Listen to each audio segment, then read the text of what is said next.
അന്നത്തെ കാലത്ത് ഈ പ്രസവം എന്നൊന്നും പറയുന്ന വലിയൊരു കാര്യമൊന്നുമല്ല.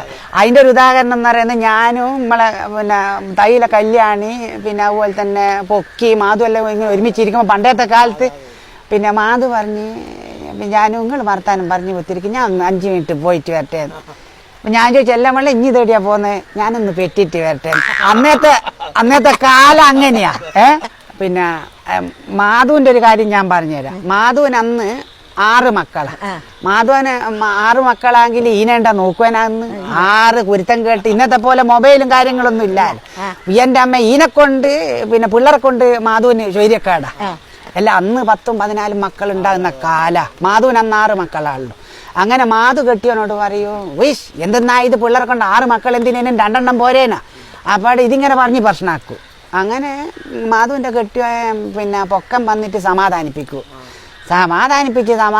പിന്നെ മാധുവിന് 12 മക്കളങ്ങായിപ്പോയി.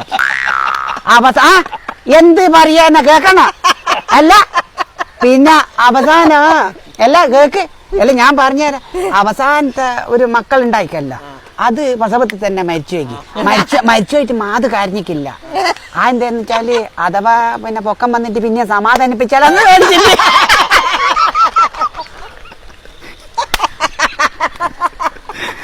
ഇങ്ങനത്തെ ഓരോ